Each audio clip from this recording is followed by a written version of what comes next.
A aula de hoje será dedicada às leis de Newton. Então, a aula passada a gente discutiu o seguinte: a gente considerou referenciais que se deslocam um respeito ao outro com velocidade constante. Quer dizer, o que acontece? A gente pode imaginar referenciais como eixos, 3 eixos, eu vou desenhar já em 3 dimensões, que a gente tem essa generalidade, né?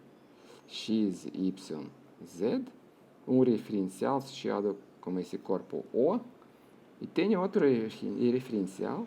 Então, os eixos deles são paralelos aos eixos do primeiro, e sempre permanecem assim, quer dizer, não tem movimento giratório, certo?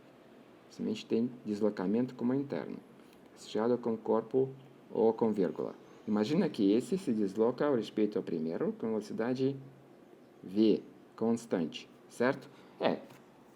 Claramente, o primeiro se desloca ao respeito ao segundo com velocidade menos v, como a gente descobriu na aula passada, certo?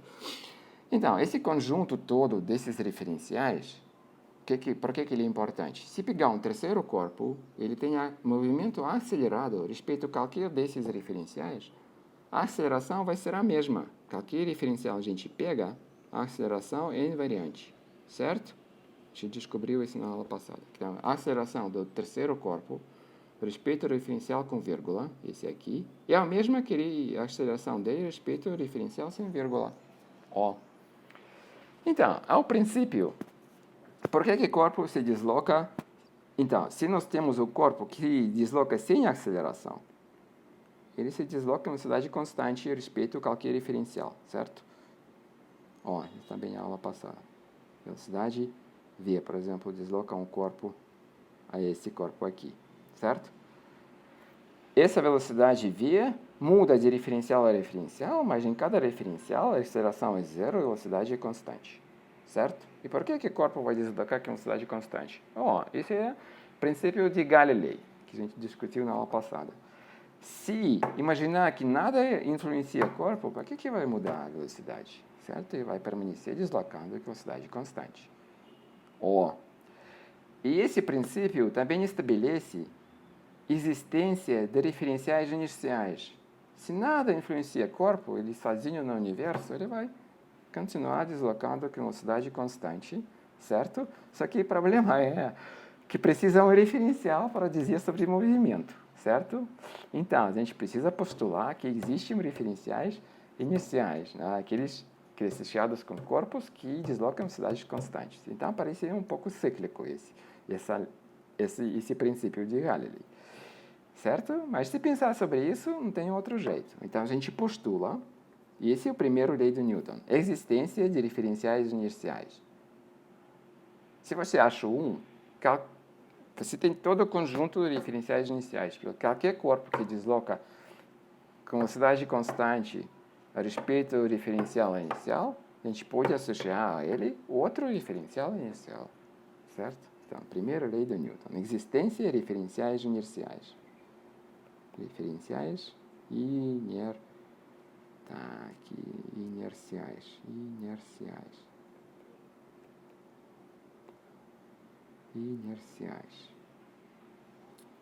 Isso também se chama, às vezes, princípio de inércia. Esse princípio atribuído a Galilei, mas o Newton, quer dizer, incorporou ele a suas leis. Então, essa é a primeira lei de Newton, existência de referenciais preferidos. E a gente passa agora, num desses referenciais, considera movimento de um corpo, certo? Acelerado. Então, se o corpo sem influência não deve ser acelerado, esse é a primeira lei de Newton, certo? O princípio de Galilei. Por que ele vai se acelerar? Existe, então, influência externa. E a gente precisa quantizar essa influência externa. Esse é o objetivo da segunda lei de Newton. Então, agora a gente primeiro vai considerar os corpos. Corpos, na geral, tem dimensões, tem forma. O corpo pode fazer vários movimentos. A gente estudou somente movimentos do corpo como que se fosse uma ponto, Tem uma coordenada, A x, y, z, 3 coordenadas em 3 dimensões, certo? Uma coordenada se desloca numa reta, mas o corpo tem várias coordenadas, né? Porque ele é estendido. E normalmente pode também girar em torno de um eixo. Por exemplo, esse eixo aqui, o corpo se gira em torno desse eixo, como interno, né? Esse movimento a gente não vai considerar, por enquanto. Então, que movimento a gente vai considerar? O corpo como interno. Então, qualquer 2 pontos desse corpo se deslocam com a mesma velocidade instantânea, certo? Velocidade, lembra, a gente considera movimento acelerado. Mas qualquer 2 pontos desse corpo deslocam com velocidade instantânea mesma. Quer dizer, todos os pontos deslocam com velocidade instantânea mesma. Então, por isso, o que ele precisa desse corpo? Somente escolher um ponto dentro dele e considerar o movimento desse ponto, certo? E se a gente sabe depois a forma do corpo, a gente reconstrui a posição de qualquer ponto, sabendo a posição desse ponto único. Então, nosso corpo se torna um ponto, corpo pontual, quer dizer, ponto material se chama. Então, mas qual propriedade desse corpo resta se dimensões já não tem? A única propriedade importante para a segunda lei é a massa. Então, se não tem nenhuma propriedade física, não existe corpo nenhum, né? Corpo físico deve ter pelo menos uma propriedade física. Por exemplo, carga tem carga, né? Tem massa também, né?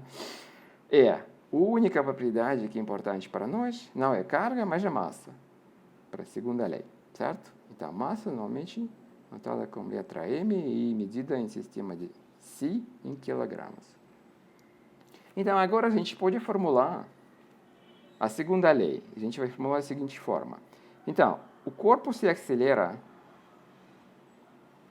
devido à influência externa. E essa influência externa, então, deve ser dada por um vetor, F, chamado força.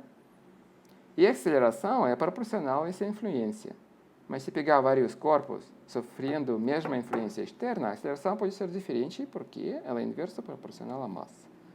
Certo? Então, observa que essa lei fala o seguinte: quanto maior a massa, menor a aceleração. Então, por isso a massa também chamada massa inercial. Ou propriedade física da massa, quer dizer, a inércia. Quanto é a inércia do corpo? Quanto o corpo tem? Corpo com maior massa tem maior inércia, porque a mesma força aplicada vai resultar em aceleração menor, certo? Então, a medida da inércia do corpo é a massa dele. Então, agora a gente introduziu a massa, a gente sabe que massa é medida em quilogramas. Depois a gente vai falar como é que medir a massa, ou a gente pode fazer referência à aula 0, onde tem etalão da massa, quer dizer, padrão da massa, certo? Mas a gente pode falar também que a massa, na verdade, ela mede a inércia do corpo, certo? E depois descobrir um jeito de medir a inércia do corpo. A gente depois vai associar, no nosso curso mais simples, a massa associar com peso, né? A gente sabe o que é peso. Depois a gente vai estudar isso. Mas, por enquanto, a gente vai assumir que existe propriedade física ao corpo, importante para a lei de Newton, é a massa. E aí, segundo a lei de Newton, fala que a influência externa dada pela força F induz a aceleração do corpo. E essa aceleração é inversa proporcional à massa, proporcional à influência. Tudo bem?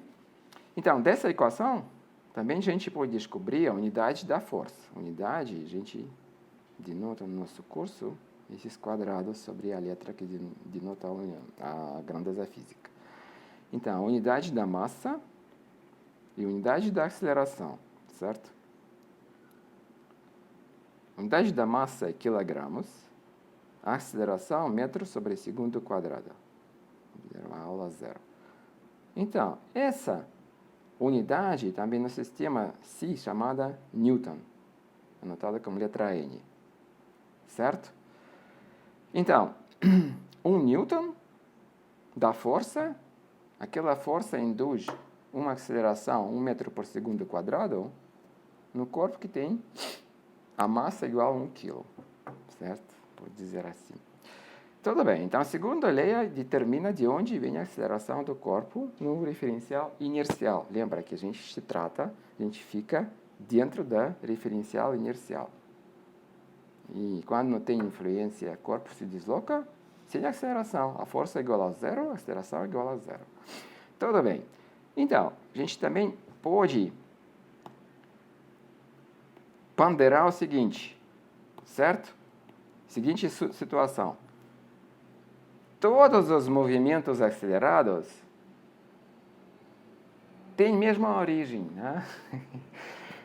Com a primeira e segunda lei de Newton, nós podemos dizer também, olha, qual é a origem da aceleração? Todas as acelerações têm a mesma origem. A gente pode chamar essa origem de Deus, mas isso não é assim, porque existe a terceira lei de Newton, que fala o seguinte, e agora precisamos dois corpos, né? Qualquer influência, se um corpo sofre influência, essa influência tem origem física, né? Não é Deus. Então, vamos considerar um corpo, certo? Massa, corpo 1, massa M1, que é acelerado, certo? Por exemplo, ele tem essa aceleração. A1, certo? Esse vetor aqui. A gente sabe que a origem da aceleração é influência externa. Influência do quê? Deve ter pelo menos um corpo, outro, né? Nesse caso, vamos considerar que existe outro corpo. Isso é a origem da influência externa. Quer dizer, esse corpo sofre, corpo 1, está esse ponto aqui, grosso, né? Sofre influência do segundo corpo, que também, no nosso caso, a gente considera corpos como pontos materiais, né? A gente descarta movimentos rotacionais, por enquanto, certo? Que tem massa M2. Imagina que para ter influência, o corpo deve ter pelo menos a propriedade física, a mesma que o corpo 1. Deve ter a massa, certo? Depois a gente vai descobrir que existe uma influência que não vem do corpo, vem do campo, mas isso é outra coisa, a gente vai falar sobre isso depois, certo? Mas imagina que essa influência vem de outro corpo, certo? Então, tem dois corpos que interagem.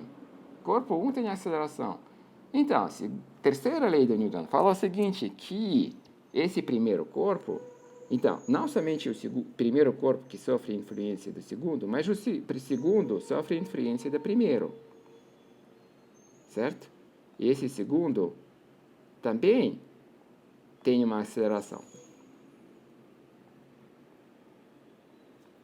Quer dizer, o primeiro corpo age com uma força no segundo. Essa força de reação. Então, na verdade, aqui tem simetria, né, nesse desenho. Tem dois corpos que interagem. Cada um é acelerado. Cada um sofre influência do outro. Então, existe a força. Agora eu vou desenhar as forças. Certo? Então, a força é um vetor paralelo à aceleração, lembra? Então, força que haja corpo 2 no corpo 1 é esse vetor aqui. Então, eu vou anotar esse vetor F21. Quer dizer, o primeiro número é o número do corpo que haja. O segundo, número do corpo sobre o qual ele haja. Esse nomenclatura a gente vai usar. Então, esse 2 haja sobre 1. Certo? E esse vetor aqui, esse vetor.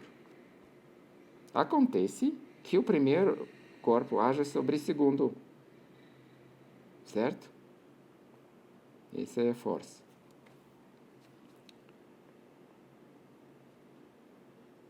Primeiro age sobre o segundo. Observa que esse vetor é diferente daquele lá, porque tem dois números diferentes, ordem diferente. A terceira lei de Newton fala o seguinte, que essas forças são vetores opostos. Quer dizer, o vetor que mesmo comprimento sentido oposto, direção oposta. Quer dizer, F1, 2, força de reação de corpo 1 sobre 2 igual a menos a força que haja corpo 2 sobre corpo 1, certo? Então, esses flechas aqui mostram a influência, corpo 1 sobre 2, corpo 2 sobre 1. Então, esse é a terceira lei de Newton. Para dois corpos. Certo? Então, não tem origem único para todos os movimentos acelerados. O movimento acelerado é influência externa por exemplo, de outro corpo. E nesse caso, a gente aplica a terceira lei de Newton. Se dois corpos interagem, cada um sofre força. Então, observa que essa lei pode ser escrita dessa forma também. Observa que eu vou somar os vetores, né? Só que esses vetores, observa, eles agem sobre corpos diferentes. E aqui esses números falam. 1 que age sobre 2 e 2 que age sobre 1. Essa soma é 0. Essa é outra forma dessa lei. Então, essa forma é talvez mais importante. Por quê? Vamos considerar um terceiro corpo. Vamos complicar a situação. 3 corpos interagem. O que pode acontecer? Então, a interação vai ser, quer dizer, independente nesse caso. Vamos pensar que cada um interage com outros independente dos outros que interagem com, por exemplo, corpo 1 interage com o corpo 2, corpo 1 interage com o corpo 3, independente como é que ele interage com o corpo 2, certo? Isso é independência. Então, nesse caso, a gente pode considerar essa interação 1-3, né? 1-3, e não é 1-2, certo? Corpo 1 com corpo 3. Afirmar a mesma coisa. Tem força que haja corpo 3 sobre corpo 1, e tem força que haja corpo 1 sobre corpo 3. E a soma essas forças deve ser a 0, que essas forças agem sobre corpos diferentes. Deixa eu escrever essa soma para mostrar o seguinte. Imagina que tem N corpos. Terceiro também interage com 2, né? E isso também a gente tem essa equação. Terceiro age no 2, mais 2 age no o terceiro. Também é 0. Terceira lei de Newton. Também é aplicada aqui. Então, esse tem 2 linhas, 3 linhas e 1 linha, certo? E agora a gente pode fazer o seguinte, somar todas as forças nesse sistema de 3 corpos. O que a gente vai ter? Sempre 0. Isso é uma outra forma da lei de Newton. Imagina um sistema que tem corpos, N corpos, I e J varia de 1 a N. A força que haja I sobre J, né? Mais força que haja J sobre I, mas porque nós temos aqui, e se pensar a força que tem 2 índices iguais, né? A 0, que o corpo não haja sobre si mesmo, certo? Sempre 0. Então, essa soma, a gente pode considerar aqui, I não igual a J também, a gente pode escrever sempre. Essa soma é sempre 0. Um sistema se chama fechado se considerarmos